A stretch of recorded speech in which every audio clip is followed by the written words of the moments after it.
Buen día a todos. Hoy vamos a hablar de la filosofía moderna, específicamente el pensamiento de las personas en esa época del modernismo. Primero, es necesario tener un panorama general, el contexto histórico, sociocultural que vivía en ese tiempo, que reinaba o que imperaba en ese tiempo. Como les comenté en la sesión pasada de la época del renacentismo, bueno, aquí se retoman algunos puntos, puesto que estaba terminando esta época del renacentismo y estaba iniciando esta parte del modernismo, aunque dentro del modernismo, a sus inicios del modernismo, hay otro periodo que se llama el barroco, pero el barroco está dentro del modernismo. Así que vamos a ver de qué se trata esto, ¿no?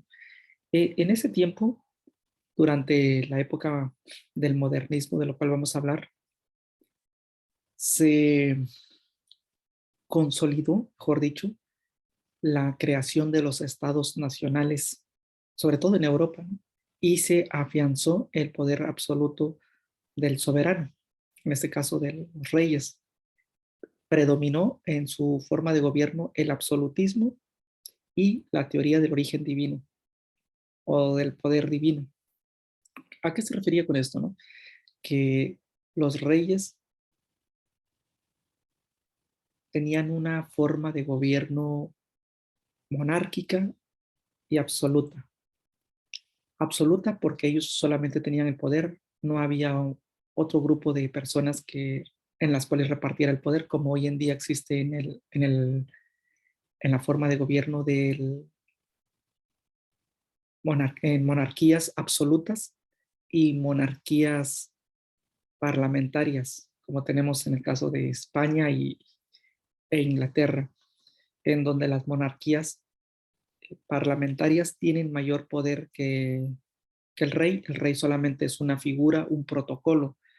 Pero bueno, en ese tiempo no existía, nada más estaba la figura del rey y el rey tenía todo el poder. Eso era el absolutismo. Y de una manera déspota o autoritaria era que gobernaba a su país, a su nación.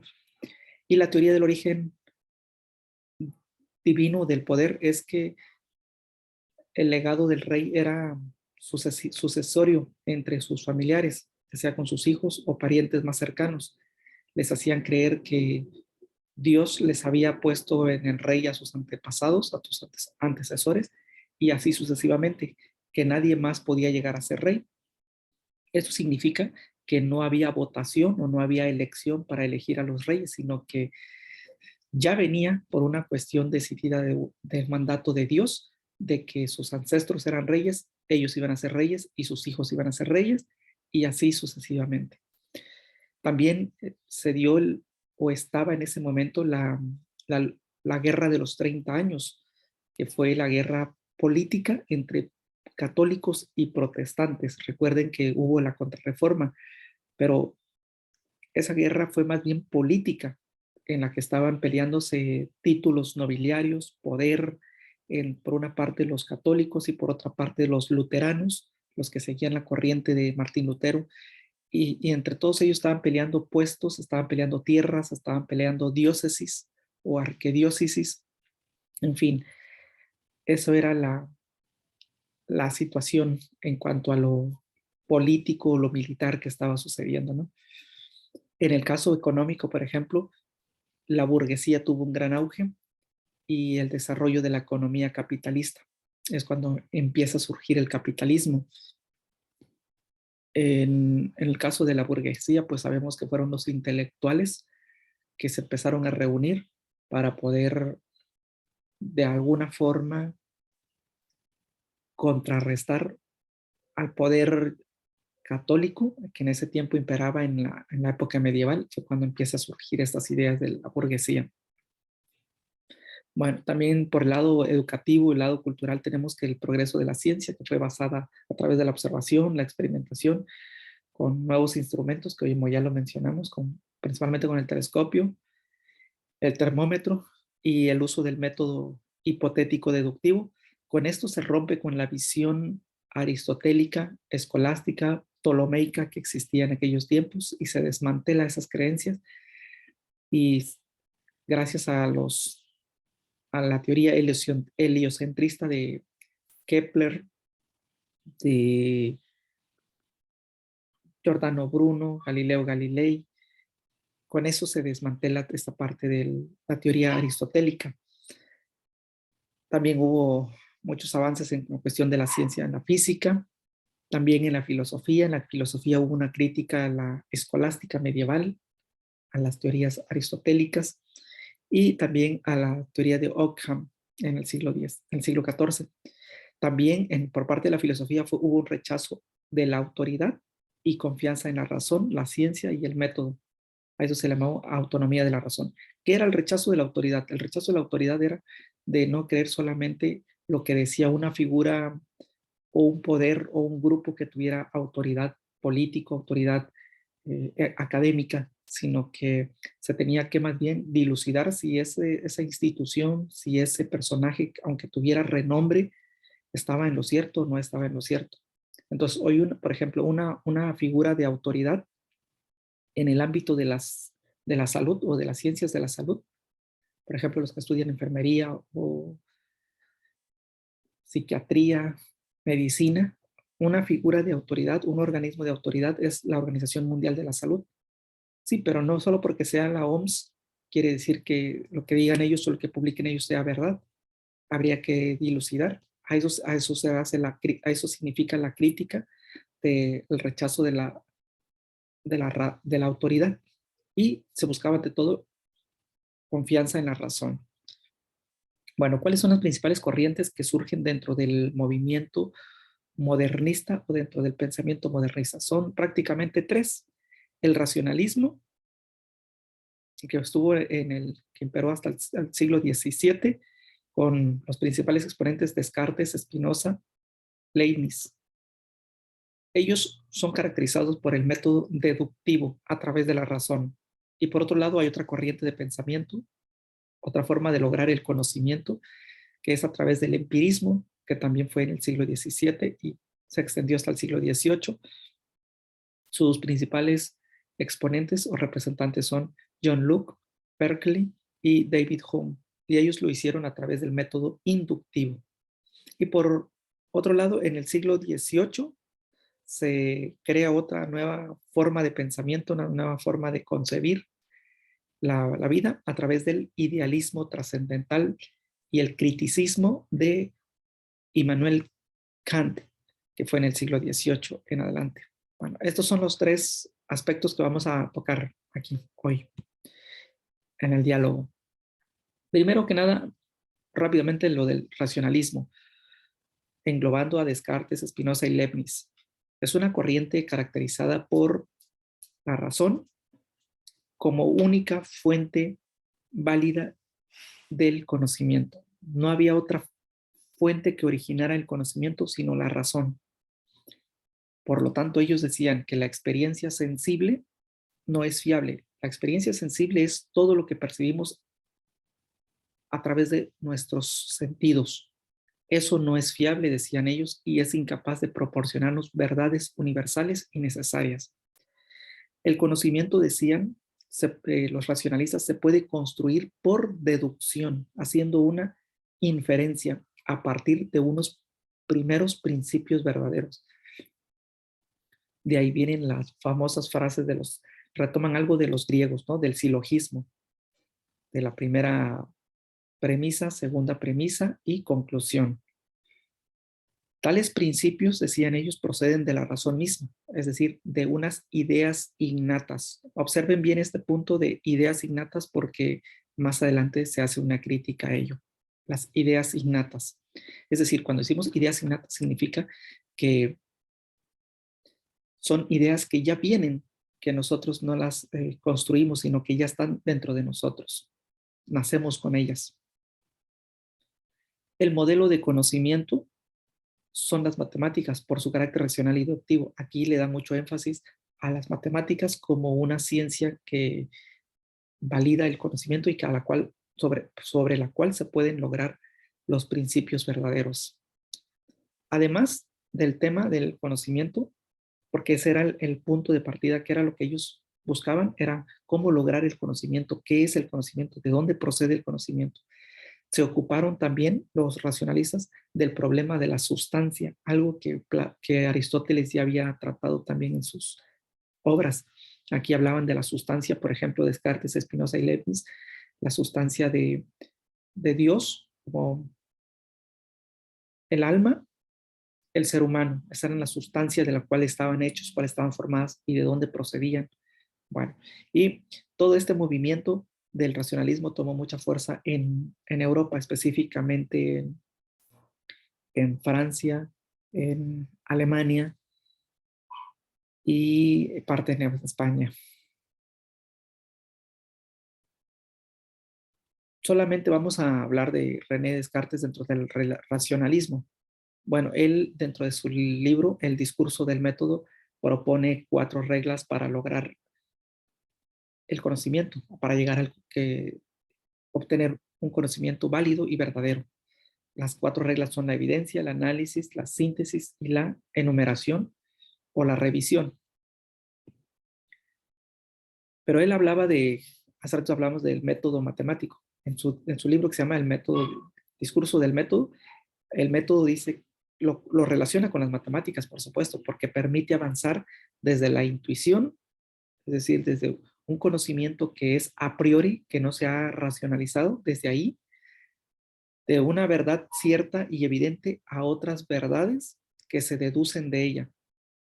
Así pues, para Descartes, dentro del método hay 2 elementos fundamentales: la intuición como primer momento, como un conocimiento a priori, y la deducción, que es un conocimiento a posteriori. Bien, las reglas que propone en su método en su libro son 4. La evidencia. ¿A qué se refiere la evidencia? Bueno, para él decía que era muy importante no admitir algún tipo de conocimiento como verdadero hasta que no se presente con total claridad y distinción, es decir, hasta que no hubiera una evidencia clara de ese conocimiento o de ese objeto que estaba estudiando. Es decir, esto implicaba evitar minuciosamente toda precipitación en sus juicios, en sus razonamientos o en sus conclusiones, y no abarcar más, decía él, en mis juicios, más que lo que se presentara tan clara y distintamente a mi espíritu y que no tuviera ocasión de ponerlo en duda. Es decir, que ya que estuviera bien seguro que eso era el conocimiento y que no tuviera ninguna duda más sobre lo que estaba estudiando o lo que había concluido, entonces y solo entonces él decía que eso era un conocimiento validado, cuando ya no existiera ninguna duda sobre eso. Esas verdades, según él, evidentemente solo se alcanzan mediante la intuición. ¿Qué era la intuición para él? La intuición no era como lo definimos hoy nosotros, ¿no? La intuición para Descartes era un concepto de la mente pura y atenta, tan fácil y distinto que no quede ninguna duda de lo que pensamos. Cuando habla de mente pura y atenta significa o se refiere a la observación, que su mente estuviera enfocada en el objeto, en el dato que estuviera estudiando o que estaba estudiando, tener una mente clara, despejada, pura, en el sentido de que se estaba enfocando solamente a ese objeto en cuestión de que estaba estudiando. A eso él le llamaba la mente atenta, a eso le llamaba la intuición, que es a través de la observación, estar abiertos, estar atentos a cualquier dato o elemento que puedas ir surgiendo dentro de su estudio, su investigación. La otra regla era el análisis. Después de haber pasado por lo que es la evidencia, decía, el segundo paso es el análisis, que consiste en dividir cada una de las dificultades que examinara en tantas partes como fuera posible y necesario para mejor resolverlas. Un ejemplo, puedo relacionarlo con una computadora, una laptop, por ejemplo.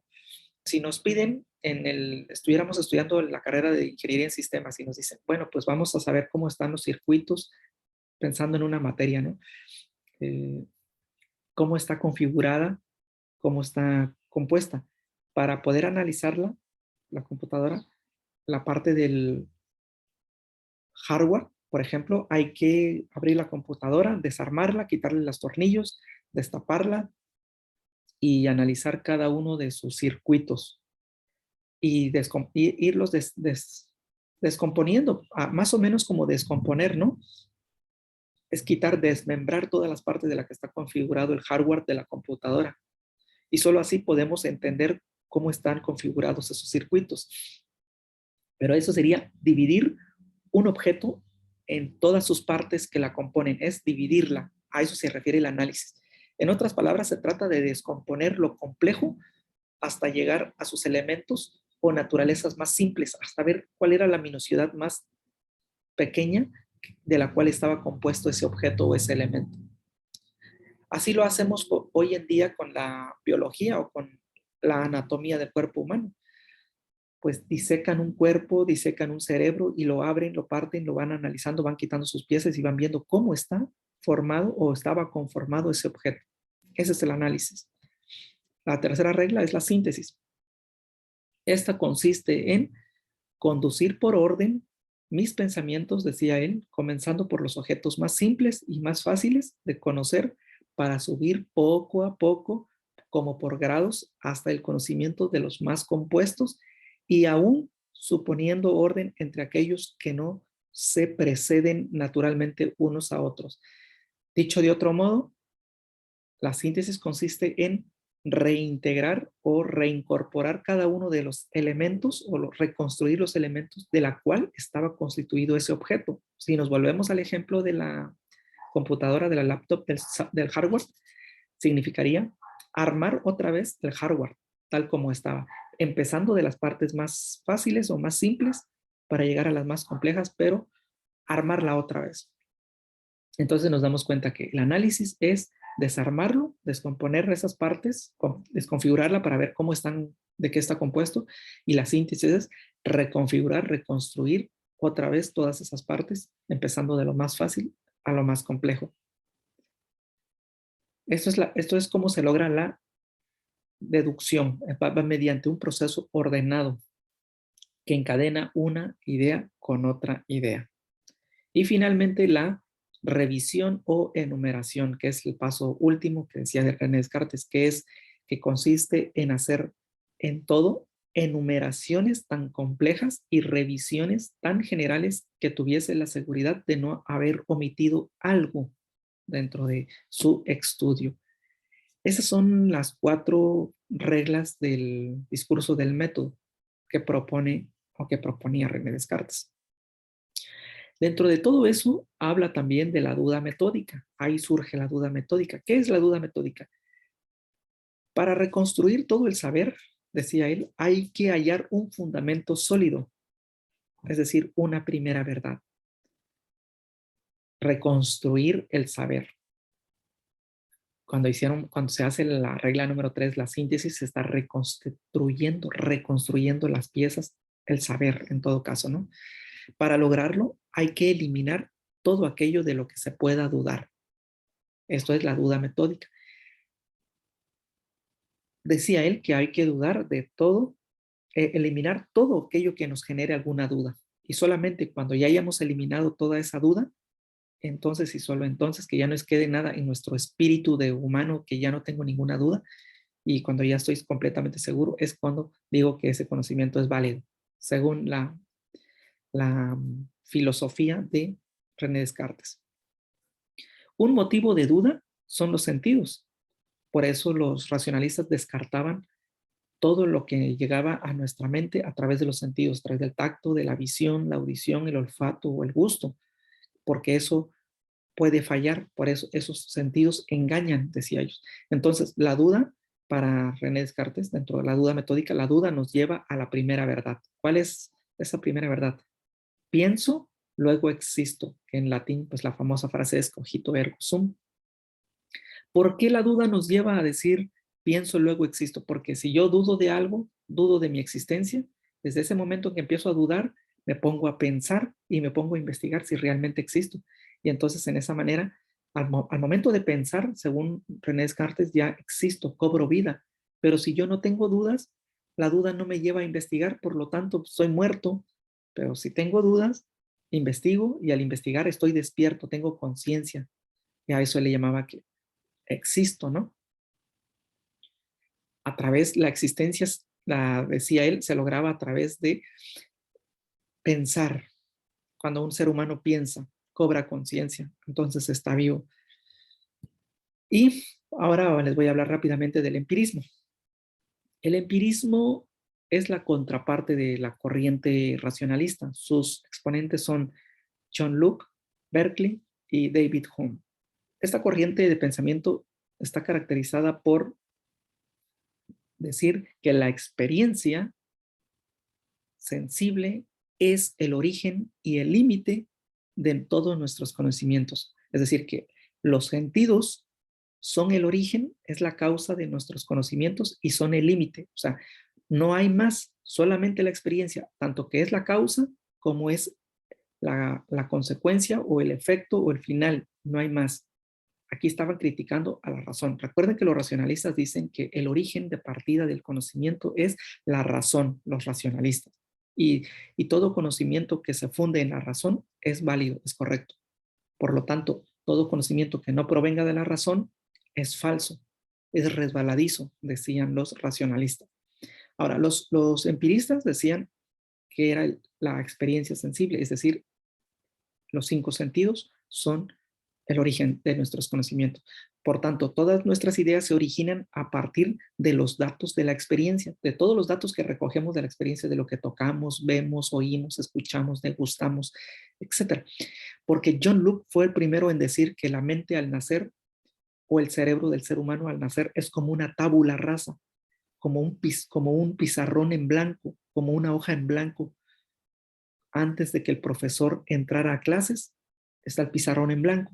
Así consideraba John Locke la mente humana o el cerebro, que venía vacío, venía en blanco. O sea, todo lo que tú sabes, por ejemplo, cuál es la capital de Francia, sabes cuál es la fórmula para lograr alguna fórmula química, alguna fórmula física, alguna fórmula matemática, te sabes los principios, algunos principios filosóficos, algunas leyes físicas, todo lo que te sabes de cultura, de ciencia, de artes, de música, lo aprendiste viendo, escuchando, oliendo, tocando y degustando. Todo lo que tú tienes en tu cerebro, según ellos, lo aprendiste por tus 5 sentidos.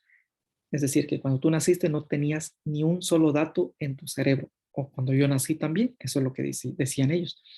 Entonces, para estos personajes no existen ideas ni principios innatos. Recuerden que les dije que pusieran atención en el dato de ideas innatas que hablaba de René Descartes. René Descartes decía que ya traíamos ideas innatas, ¿sí? Que solamente hacía falta de entrar a nuestro ser para descubrir y estar con una mente abierta, pura, como decía él, la intuición, para que pudieran llegarnos esos datos de una manera inesperada, de una manera que no pasan a razonamiento. ¿Ok? Entonces ellos critican eso, que no hay datos innatos que nosotros traemos, que venimos en blanco y que el mundo, al momento de nacer y ver la vida, de cuando el bebé, el neonato nace y llora, empieza a obtener oxígeno, empieza a ver y a obtener todos los estímulos, es como acumulan los conocimientos. Nuestro conocimiento es limitado, decían ellos, no podemos ir más allá de la experiencia. Esto se llama escepticismo radical en Hume. Ya Hume decía eso, ¿no? Que no podemos ir más allá de la experiencia, es decir, que ningún conocimiento se puede obtener si no es por la experiencia. Su método clásico de obtener conocimiento es la inducción, de lo más simple a lo más complejo, mientras que los racionalistas lo hacían a la inversa. Analizaban todo eso, pero ya después de que analizaban todos los datos, concluían, deducían de sus datos cuál era el conocimiento exacto. Ellos estaban más interesados por los temas éticos y políticos. Por eso ahí se habla de la ética de David Hume, la ética de John Locke, la ética incluso también toca un poco de Immanuel Kant también. Y este estilo de pensamiento se fraguó más, se desarrolló más en la Gran Bretaña. También era en Europa, pero era en Gran Bretaña. Y Vamos a ver rápidamente el empirismo de John Locke. John Locke se opone totalmente al innatismo de las ideas, que no hay ideas innatas, porque él sostiene que la única fuente de conocimiento es la experiencia. Hasta que no lo veas, hasta que no lo toques, hasta que no lo sientas, hasta que no lo degustes, no puedes tener conocimiento, no puede haber conocimiento. Es decir, el medio exclusivo que poseemos para formar nuestros conocimientos es la experiencia, a través de nuestros 5 sentidos. Al nacer, nuestra mente está vacía de conocimientos como una hoja en blanco. La idea, para John Locke, significa cualquier representación mental que tenga un sujeto. Es tener una idea puede ser para Locke una representación mental. La idea designa tanto el conocimiento sensible, es decir, el conocimiento que vemos por nuestros 5 sentidos, como el conocimiento intelectual, una parte de la razón. La idea es tanto la percepción como la imagen. Estos dos datos los vamos a retomar ahorita. La idea es tanto la percepción como la imagen, es decir, el recuerdo o la idea propiamente dicha. Percepción con recuerdo, imagen como una idea. Entre imagen e idea no hay diferencia, no hay ninguna distinción según él, vienen siendo lo mismo. Pero John Locke divide sus ideas en 2 tipos, simples y complejas. Vamos a ver las simples. Las simples son sensaciones, por ejemplo, el dato original, primario y genuino de nuestros conocimientos. Estas ideas nos dan a conocer características o cualidades de los objetos y pueden ser de 2 tipos, cualidades primarias y cualidades secundarias. Las simples entonces están divididas en 2, en primarias y secundarias. Las primarias son aquellas que son percibidas por varios sentidos, ya sea por la vista, el tacto, la audición, por 2 o más sentidos.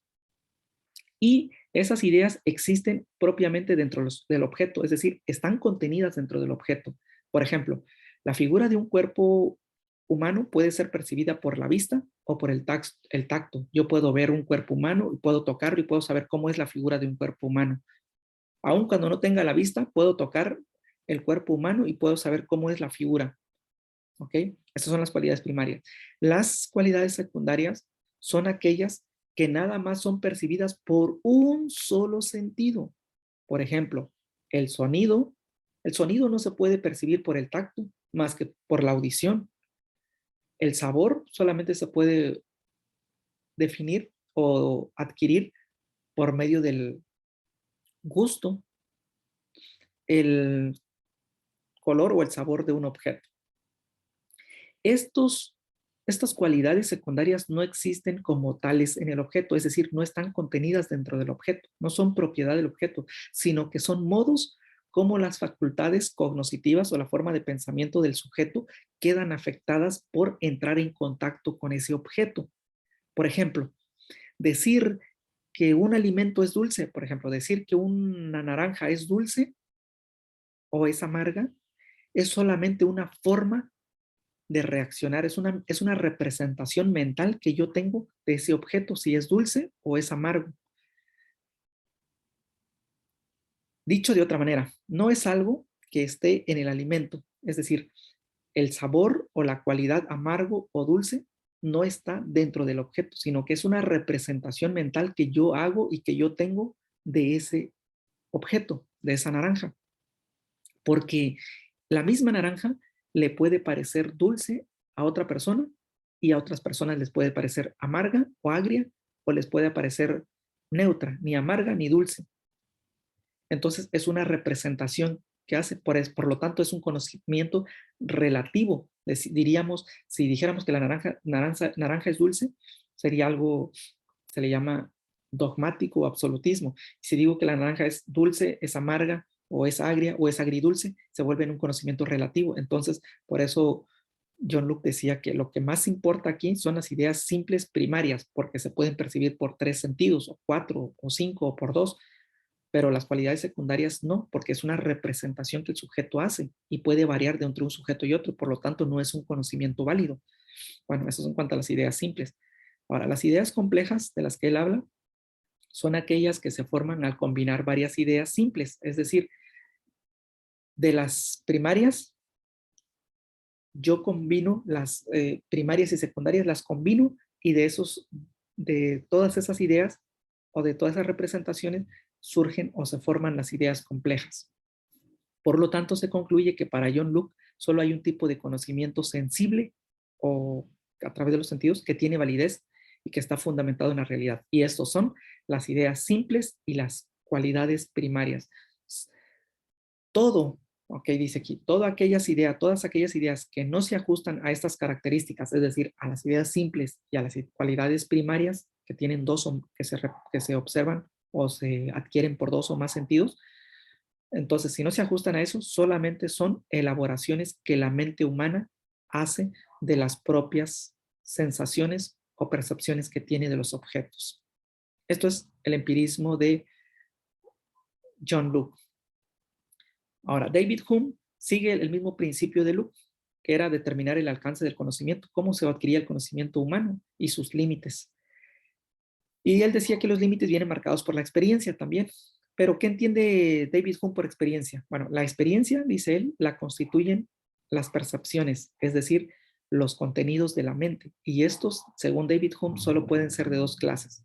Las percepciones pueden ser de dos clases. ¿Cuáles son? Las impresiones y las ideas. Las impresiones son el conocimiento por medio de los sentidos, o sea, los datos inmediatos de la experiencia. Todo lo que nosotros recibimos por nuestros cinco sentidos son las impresiones para David Hume. Ahora, ¿y qué son las ideas? Las ideas son representaciones o son copias de las impresiones en el pensamiento. Yo veo este objeto, ¿ok? Esta es mi impresión. Lo estoy obteniendo por un dato inmediato de mi experiencia. ¿Cuál es? Mi experiencia ahorita con este objeto es el tacto. Lo estoy viendo. Y otra experiencia es la visión. Estoy viendo que es de color gris, es de aluminio, tiene figuras, tiene letras. Y otro sentido, otra experiencia que estoy acumulando aquí es la audición. Lo estoy golpeando y sé que suena a un metal. Entonces, ya tengo tres sentidos. Por aquí puedo incluso olerlo y no tiene ninguna sensación, no tiene ningún olor que yo pueda hacerme alguna representación o idea en mi mente. Entonces ya le crea cuatro sentidos. Esto es la impresión que yo tengo de este objeto. Ahora, la idea es una representación, una copia de ese objeto, de esa impresión del pensamiento. Entonces, la idea ya es una copia que yo elaboro en mi mente sobre ese objeto, de cómo es, a qué sabe, cuál es su textura, su dimensión, etcétera, etcétera. Estas son las formas de concepción de David Hume, y aquí él hace toda una aclaración. Dice, todas las percepciones de la mente humana se reducen a dos géneros distintos que yo llamo impresiones e ideas. La diferencia entre ellos consiste en los grados de fuerza y vivacidad con que se presentan a nuestro espíritu y se abren camino en nuestro pensamiento y conciencia. Aquí él hace la diferencia. A las percepciones que penetran con más fuerza y violencia llamamos impresiones, y comprendemos bajo este nombre todas nuestras sensaciones, pasiones, emociones, tal como hacen en su primera aparición del alma. Ahora, por ideas entiendo las imágenes débiles de estas en el pensamiento y razonamiento, como por ejemplo lo son todas las percepciones despertadas por el presente discurso, exceptuando solamente las que surgen de la vista y el tacto, exceptuando solamente las que surgen de la vista y tacto, y exceptuando el placer o el dolor inmediato que puedan ocasionar. Así, en el sueño, en una fiebre, la locura, en algunas emociones violentas del alma, nuestras ideas pueden aproximarse a nuestras impresiones del mismo modo que, por otra parte, sucede a veces que nuestras impresiones son tan débiles y tan ligeras que no podemos distinguirlas de nuestras ideas. En pocas palabras, tanto John Locke como David Hume están hablando de que lo más importante para adquirir nuestros conocimientos, o la forma como adquirimos nuestros conocimientos, es a través de nuestras experiencias, a través del contacto que nosotros tengamos con los objetos, con las personas, con la naturaleza, con la vida, con la realidad. Si no entramos en contacto con ello a través de nuestros cinco sentidos, no podemos llegar a tener conocimientos. Ahora, el idealismo de Kant, él intentó superar el problema del conocimiento sintetizando racionalismo y empirismo, es decir, trató de mezclar las dos, hacer un sincretismo entre estas dos, ¿no? Y hace una crítica a la razón pura de lo que fue del Descartes, ¿no?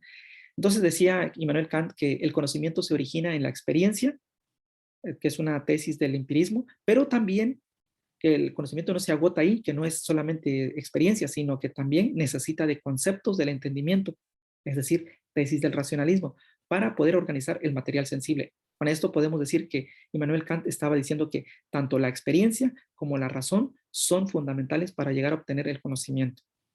A él hablaba de tres cualidades: sensibilidad, la que recibimos por los sentidos, esas son nuestras facultades para obtener datos, la sensibilidad, el entendimiento, pensando o haciendo uso de conceptos, y la razón, que engloba toda experiencia bajo las ideas de Dios, alma y mundo. Entonces, él viene a hacer como una dualidad de estos dos corrientes de pensamiento que hemos hablado, ¿no? El conocimiento, por tanto, decía, es el resultado de una síntesis entre lo que es la sensibilidad, las impresiones, y lo aportado por el entendimiento del sujeto, o sea, los conceptos. Lo conocido así es el fenómeno, lo que se nos presenta en la realidad. A él a eso le llamaba la fenomenología. Más allá del fenómeno queda la realidad en sí, o nómeno inconocible para nosotros. O sea, más allá de lo que vemos está el nómeno, que no se puede llegar a conocer, que eso es la metafísica. Y por lo tanto él decía que la metafísica no existe, no es una ciencia. Dios, alma y mundo son incognoscibles, aunque se puedan pensar y tengamos datos de ellos, sostenía Immanuel Kant. Bien, voy a suspender la grabación hasta aquí.